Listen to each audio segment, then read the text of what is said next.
Olá pessoal, meu nome é Rodrigo Moura Duarte, eu sou advogado da União e continuando no curso agora veremos a chamada ordem social que a Constituição Federal prevê. E a ordem social ela decorre da chamada ideia de Constituição Social, que está concretizada no título 8º da Constituição, que trata sobre a ordem social. Nos termos do artigo 193 da Constituição, a ordem social tem como base o primário do trabalho e como objetivo o bem-estar e a justiça social, estabelecendo uma harmonia, por isso, com a ordem econômica, que se funda também, nos termos do artigo 170, caput da Constituição, na valorização do trabalho humano e na livre iniciativa. A ordem econômica tem por objetivo, em igual medida, assegurar a todos uma existência digna conforme os ditames da justiça social. Ter como objetivo o bem-estar e também a justiça social quer dizer o quê? Que as relações econômicas e sociais do país, para gerarem o bem-estar, devem propiciar trabalho e condição de vida material, espiritual e intelectual adequada ao trabalhador e à sua família. E também que a riqueza produzida para gerar situação social justa há de ser distribuída de maneira equânime. Vamos ver então cada item da ordem social brasileira. A Seguridade Social compreende um conjunto integrado de ações de iniciativa do poder público e da sociedade destinada a assegurar direitos relativos à saúde, à previdência e à assistência social nos termos do artigo 194 da Constituição, sobressaindo os seus princípios orientadores e as formas de seu financiamento, que passam a ser indicados agora.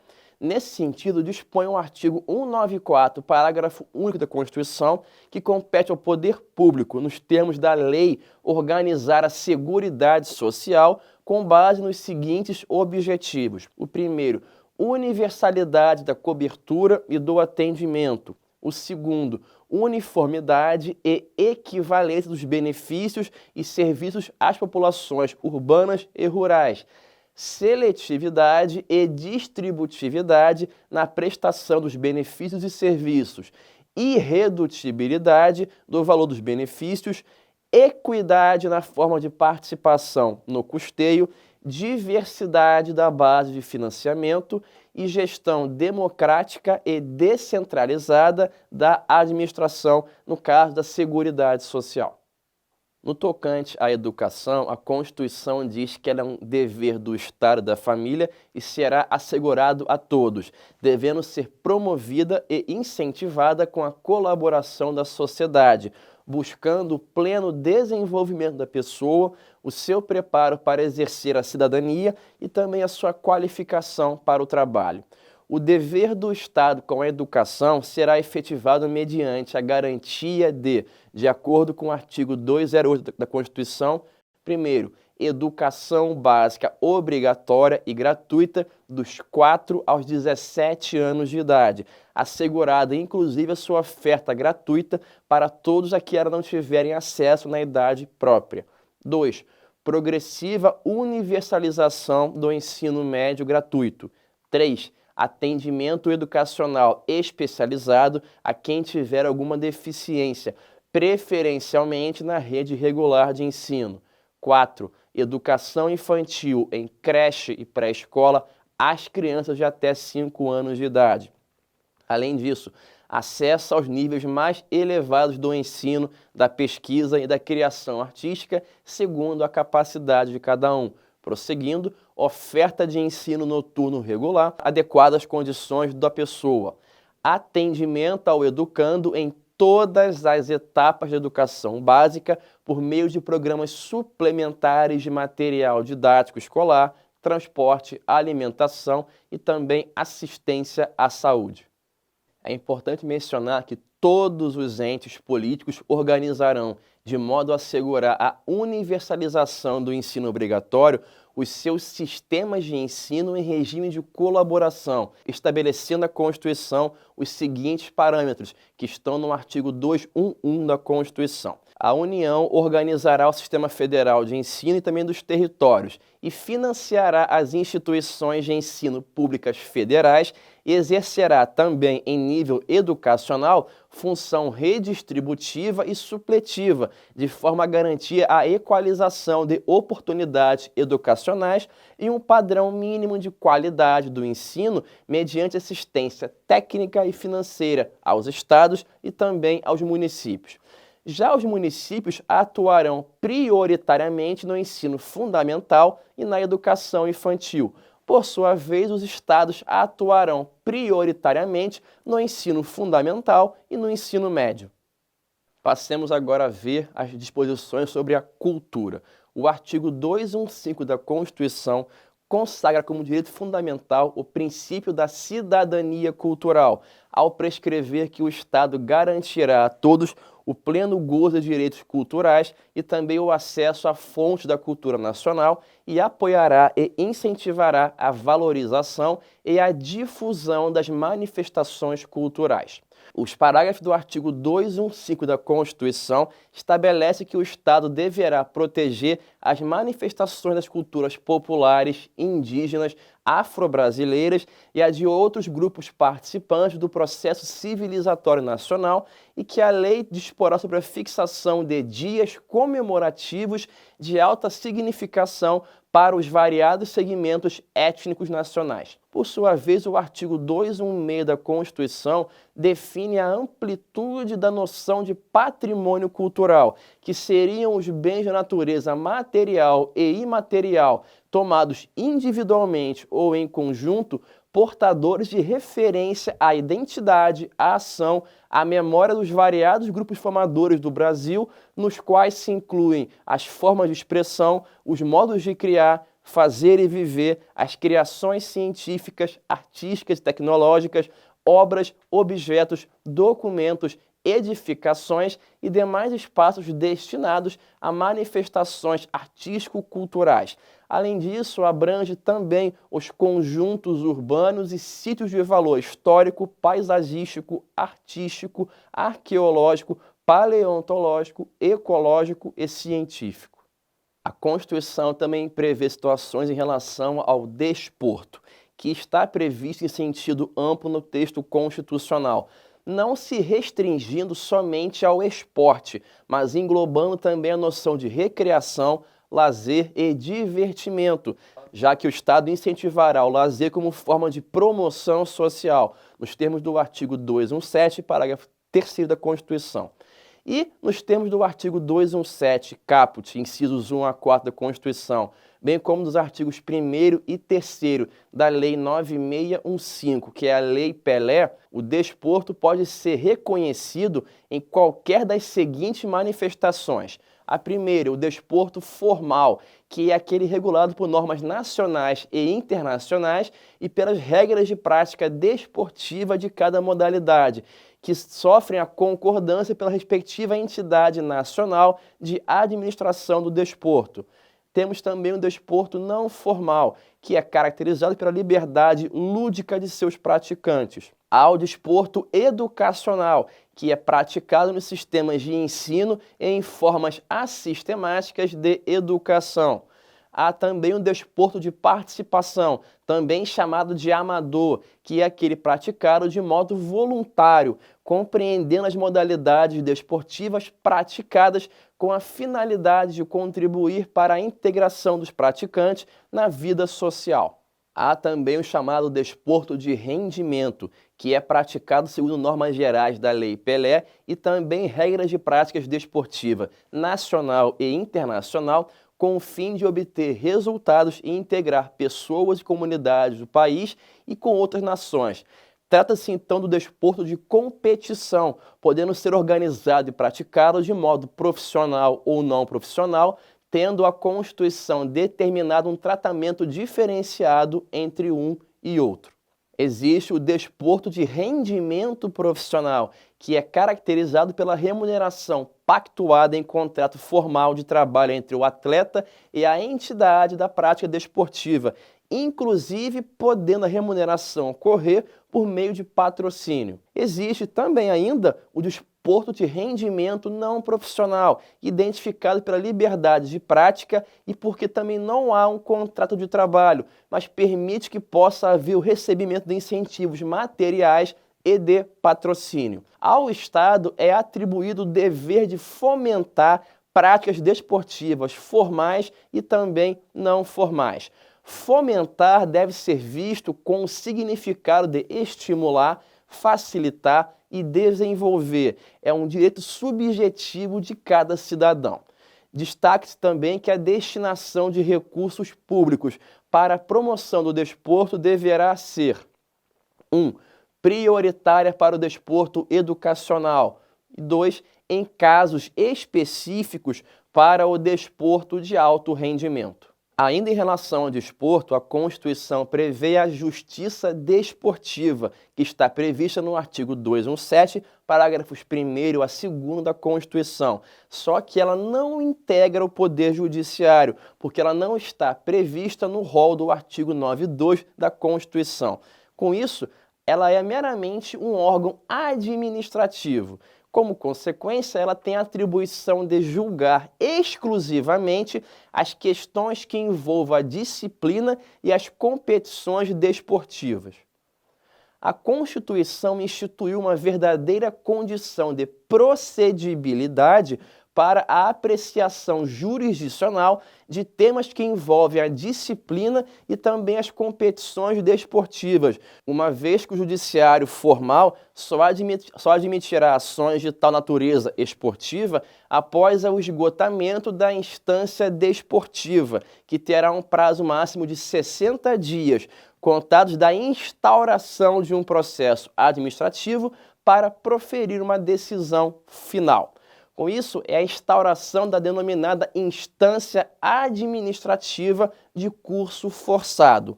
Findo tal prazo, aí então haverá abertura das portas para que o judiciário, ainda que o julgamento esteja pendente na área desportiva, possa analisar e apreciar a questão desportiva. Mais um ponto importante envolve a ciência, tecnologia e inovação. O artigo 218 da Constituição estabelece que o Estado promoverá e incentivará o desenvolvimento científico, a pesquisa, as capacitações científica e tecnológica e a inovação. Promover deve ser visto como o dever do Estado de, por si, realizar tarefas derivadas da ciência, da tecnologia e da inovação, tendo grande destaque o papel das universidades e instituições de educação profissional e tecnológica e também dos institutos de pesquisa. De acordo com o artigo 218, parágrafo 2º da Constituição, a pesquisa tecnológica é voltada preponderantemente para a solução dos problemas brasileiros e também para o desenvolvimento do sistema produtivo nacional e regional. Com isso, o Estado apoiará a formação de recursos humanos nas áreas de ciência, pesquisa, tecnologia e inovação, inclusive por meio do apoio às atividades de extensão tecnológica e concederá aos que delas se ocupem meios e condições especiais de trabalho. Como uma consequência dessa possibilidade de incentivos, determina o artigo 218, parágrafo 4º da Constituição, que a lei apoiará e estimulará as empresas que investem em pesquisa e criação de tecnologia adequada ao país, bem como formação e também que aperfeiçoem seus recursos humanos e que pratiquem sistemas de remuneração que assegurem ao empregado, desvinculado do salário, participação nos ganhos econômicos resultantes da produtividade de seu trabalho. Dessa forma, a atividade de pesquisa, extensão e de estímulo e fomento à inovação feitas por universidades e ou instituições de educação profissional e tecnológica poderão receber apoio financeiro do poder público, nos termos do artigo 213, parágrafo 2º da Constituição. Temos também o chamado Estado Social de Direito com a concepção social do mercado. O artigo 219 da Constituição estatui que o mercado interno integra o patrimônio nacional e será incentivado de modo a viabilizar o desenvolvimento cultural e também socioeconômico, o bem-estar da população e a autonomia tecnológica do país nos termos de uma lei federal. É importante mencionar que a previsão do mercado interno enquanto patrimônio nacional afasta como consequência a ideia liberal clássica e consagra uma noção de Estado social de direito, porque fixa uma concepção social do mercado.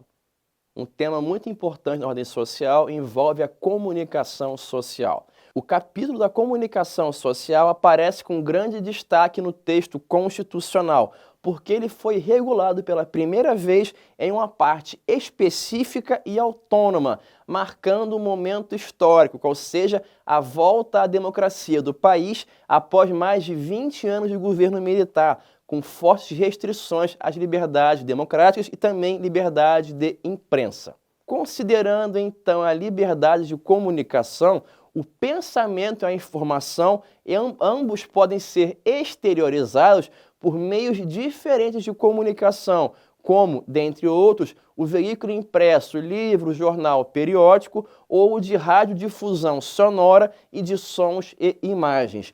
Destaque-se que nos termos do artigo 220, parágrafo 6 da Constituição, a publicação em veículo impresso de comunicação independe de uma licença de autoridade.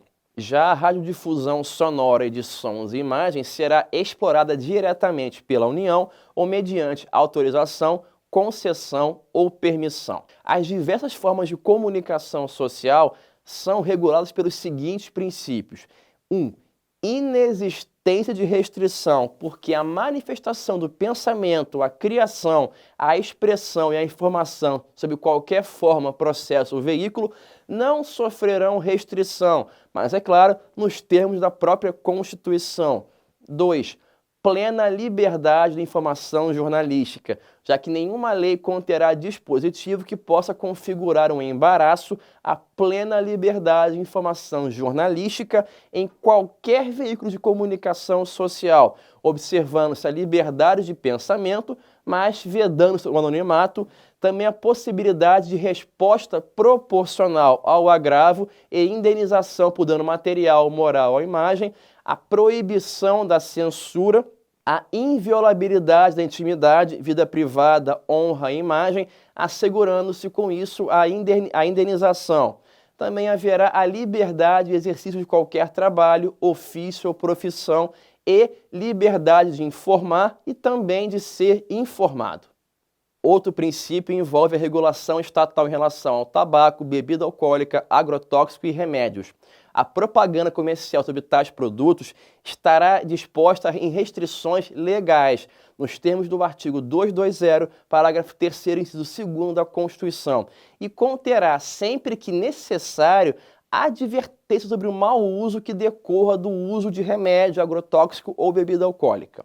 Mais um princípio é a vedação de monopólio ou oligopólio na comunicação social, já que os meios de comunicação não podem, direta ou indiretamente, ser alvo de monopólio ou de oligopólio. Mais um princípio é a publicação de veículo impresso de comunicação independe de licença de alguma autoridade. Prosseguindo, a produção e programação das emissoras de rádio e TV sofrerão controle de qualidade por parte do Estado, já que deve-se respeitar a cultura nacional e regional, bem como os valores éticos e sociais da pessoa e da família. A propriedade de empresas jornalísticas de radiodifusão sonora e de sons e imagens será privativa de brasileiros natos ou naturalizados há mais de 10 anos, ou então de empresas que tenham sua constituição sob leis brasileiras e que tenham sede no Brasil.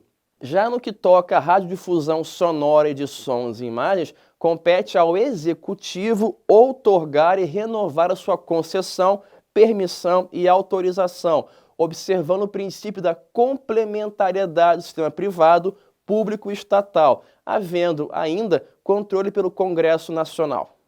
O artigo 222, parágrafo 1º da Constituição, dispõe que pelo menos 70% do capital total e do capital votante de empresa jornalística e também de radiodifusão sonora de sons e imagens deverá pertencer direta ou indiretamente, e no caso de ser indireta por meio de uma empresa constituída por leis brasileiras e que tenham sede no Brasil, a brasileiros natos ou naturalizados há mais de 10 anos, que exercerão obrigatoriamente a gestão das atividades e estabelecerão o conteúdo da programação. A produção e a programação das emissoras de rádio e televisão atenderão aos seguintes princípios previstos no artigo 221 da Constituição. Primeiro, preferência a finalidades educativas, artísticas, culturais e informativas. 2. Promoção da cultura nacional e regional e estímulo à produção independente que objetive sua divulgação. 3. Regionalização da produção cultural, artística e jornalística conforme percentuais que a lei estabelecer. Prosseguindo, respeito aos valores éticos e sociais da pessoa e também da família. Ainda na ordem social, temos o meio ambiente. O meio ambiente é a interação de elementos naturais, artificiais e culturais que propiciam o desenvolvimento equilibrado da vida em todas as suas formas. A integração busca assumir uma concepção unitária do ambiente que compreende recursos naturais e também recursos culturais. Aponta-se que existem 4 tipos de meio ambiente. Vamos a eles. O primeiro é o meio ambiente natural ou físico, que, nos termos do artigo 3º, inciso 1º da Lei 69.381, que dispõe sobre a Política Nacional do Meio Ambiente, pode ser visto como conjunto de condições, leis, influências e interações de ordem física, química e biológica que permite, abriga e rege a vida em todas as suas formas. Traduzindo, o meio ambiente natural ou físico é constituído pelo solo, água, ar, atmosfera, energia, flora, fauna, ou seja, a correlação entre os seres vivos e o próprio meio em que eles vivem. Segundo tipo é o meio ambiente cultural, que é aquele que mostra a história e cultura de um povo, suas raízes e também a sua identidade, sendo formado pelo patrimônio histórico, artístico, arqueológico, paisagístico e também turístico. Terceiro tipo é o meio ambiente artificial ou humano, que é o espaço urbano construído, destacando-se as edificações, o espaço urbano fechado e também os equipamentos públicos, como ruas, espaços livres, parques, áreas verdes, praças. E o quarto tipo é o meio ambiente do trabalho, que é o local em que o trabalhador exerce a sua atividade, o seu ofício. Pela Constituição, é falso o dilema ou desenvolvimento ou meio ambiente, já que uma fonte de recursos para o outro deve haver com isso a harmonização e a complementação. Compatibilizar meio ambiente e desenvolvimento quer dizer levar em conta problemas ambientais dentro de um processo contínuo de planejamento, atendendo-se adequadamente às questões de ambos e observando-se as suas inter-relações particulares a cada contexto sociocultural, político, econômico e ecológico em uma dimensão de tempo e espaço. Ou seja, a política ambiental não deve configurar um obstáculo ao desenvolvimento e também não se pode desenvolver a qualquer custo ignorando-se o meio ambiente. Nesse sentido, ressalta-se então a regra do artigo 225 da Constituição, que diz que todos possuem direito a um meio ambiente ecologicamente equilibrado, que é um bem de uso comum do povo e essencial à sadia qualidade de vida, impondo-se ao poder público e à sociedade o dever de defendê-lo e preservá-lo para as atuais gerações e também para as futuras. É importante frisar que apenas no atual texto constitucional se estabeleceu de maneira específica e global a proteção ao meio ambiente. o dever de preservação será por parte do Estado e da coletividade, uma vez que o meio ambiente não é um bem privado ou público, mas sim um bem de uso comum do povo. Para assegurar que isso possa ser efetivo, ou seja, um ambiente realmente equilibrado e ecológico, para as atuais, também para as futuras gerações, incumbe ao poder público, nos termos do artigo 225, parágrafo 1º, incisos 1 a 7 da Constituição, primeiro, preservar e restaurar os processos ecológicos essenciais, que são vitais para a manutenção de ecossistemas. 2. Prover o manejo ecológico das espécies e ecossistemas. 3. Preservar a diversidade e a integridade do patrimônio genético do país. 4. Fiscalizar as entidades dedicadas à pesquisa e à manipulação de material genético. 5. Definir em todos os estados do país espaços territoriais e seus componentes a serem especialmente protegidos, sendo a alteração e a supressão permitidas apenas por meio de lei e vedada qualquer uso que comprometa a integridade dos atributos que justificaram a própria proteção. 6. O chamado EIA/RIMA, ou seja, exigir na forma da lei para a instalação de obra ou atividade potencialmente causadora de uma degradação significativa ao meio ambiente, um estudo prévio de impacto ambiental a que se dará publicidade. Com isso, o EIA, o chamado Estudo de Impacto Ambiental, será feito por uma equipe multidisciplinar habilitada, que fará um relatório de impacto ambiental, o chamado RIMA.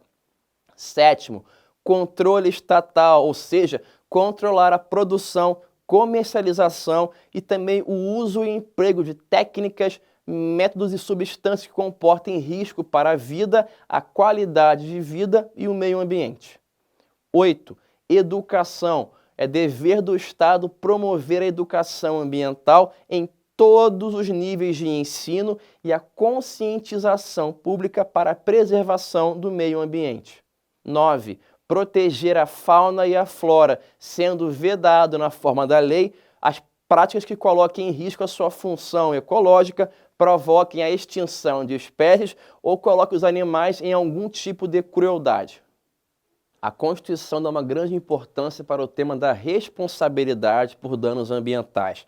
Com isso, condutas e atividades lesivas ao meio ambiente sujeitarão os infratores, pessoas físicas ou jurídicas, a sanções penais e também administrativas, sem excluir a obrigação de reparar os danos causados nos termos do artigo 225, parágrafo 3º do texto constitucional. E de acordo com o artigo 225, parágrafo 4º da Constituição, são patrimônio nacional e o seu uso ocorrerá na forma da lei, em condições que assegurem a preservação do meio ambiente, inclusive quanto ao uso dos recursos naturais, a floresta amazônica, a Mata Atlântica, a Serra do Mar, o Pantanal Mato-Grossense e a zona costeira.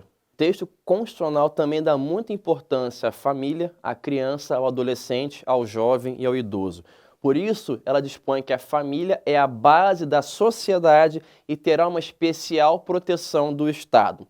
A noção de família foi muito ampliada pelo texto constitucional, já que, para fins de proteção estatal, foi reconhecida como entidade familiar também a união estável entre homem e a mulher, hoje em dia também entre homem e mulher, devendo a lei facilitar a sua conversão em casamento.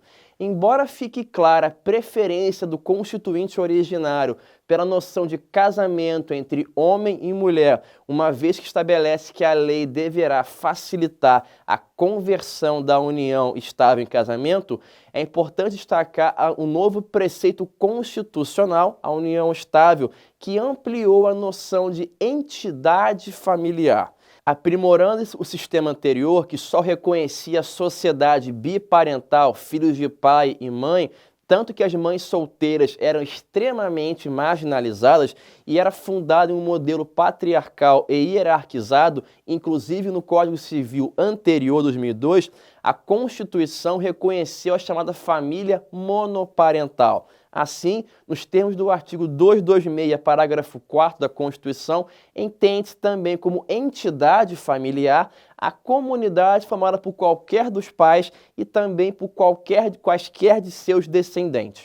Com isso, a Constituição prioriza a chamada família socioafetiva com base na dignidade humana, tendo um especial destaque para a função social da família e consagrando a igualdade entre os cônjuges e também entre os filhos. Nesse sentido, o Estado assegurará a assistência à família na pessoa de cada um dos seus integrantes, criando mecanismos para coibir, inclusive, a violência doméstica e avançando de modo específico a famosa Lei Maria da Penha, além de dar outras providências, criou maneiras para coibir a violência doméstica e familiar contra a mulher, de acordo com o artigo 226, parágrafo 8º da Constituição Federal. No que tange ao casamento, a Constituição assegura a gratuidade da celebração do casamento civil, nos termos do artigo 226, parágrafo 1º. Deve ficar bem claro que a gratuidade é para a celebração, não alcançando assim a noção de habilitação para o casamento. É importante mencionar que o casamento religioso em qualquer religião tem efeito civil nos termos da lei, com base no artigo 226, parágrafo 2º da Constituição.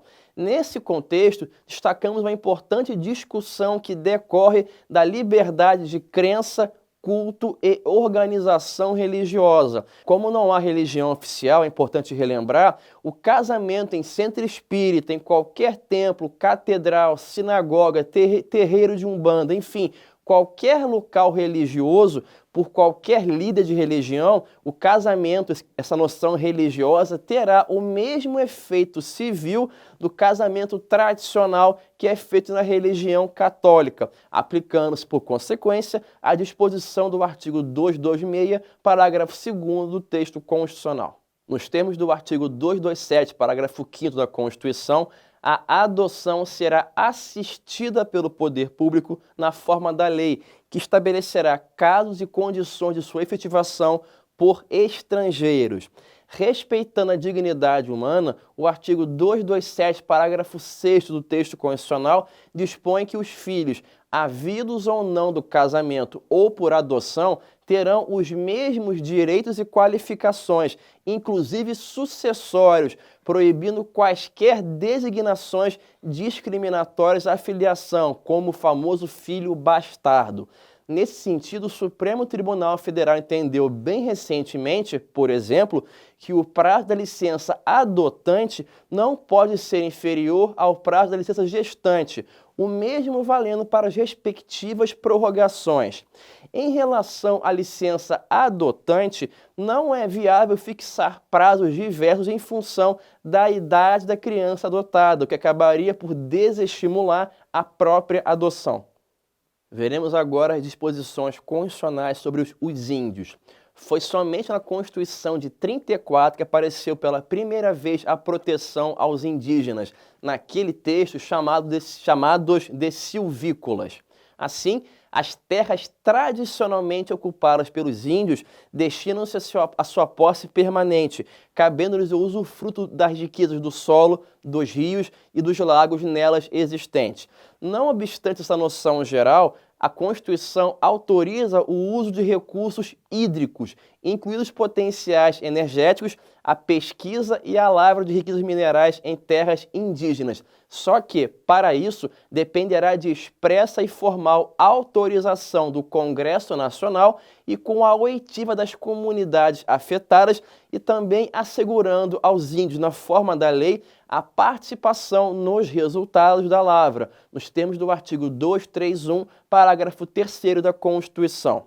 Outro ponto muito importante, a Constituição diz que é vedada a remoção de grupos indígenas de suas terras, salvo ad referendo do Congresso Nacional em caso de catástrofe ou epidemia que põe em risco sua população ou no interesse da soberania do país, mas após a deliberação do Congresso Nacional, garantindo em qualquer situação o retorno imediato logo que cessar esse risco. No tocante à demarcação de terras indígenas, são reconhecidos a eles a sua organização social, costumes, línguas, crenças e tradições, e também um direito originário sobre as terras que tradicionalmente ocupam, competindo à União demarcá-las, protegê-las e fazer respeitar todos os seus bens, nos termos do artigo 231 do texto constitucional. O artigo 67 do ADCT fixou o prazo de 5 anos a partir da promulgação da Constituição para que a União concluísse a demarcação de terras indígenas. Só que esse trabalho ainda não foi finalizado. Mas, apesar disso, não é adequado falar que por conta do prazo estar fora do padrão constitucional, os índios não possam ter o direito assegurado à demarcação de suas terras. Estabelece o artigo 232 do texto constitucional que os índios, suas comunidades e organizações são partes legítimas para ingressar em juízo para defender direitos e interesses que possam ter, devendo haver intervenção do Ministério Público em todos os atos do processo. É relevante também a previsão da possibilidade de o índio portar em juízo o interesse de toda a sua comunidade em uma verdadeira representação ideológica e também da noção comunitária ou coletiva, tornando essa visão indisponível e de ordem pública para o índio e para a própria União. Vimos então, pessoal, como a Constituição delimitou cada aspecto da ordem social, cada detalhe, meio ambiente, a família, a criança, mostrando com grande eficiência a preocupação do Brasil em ser um Estado social de direito.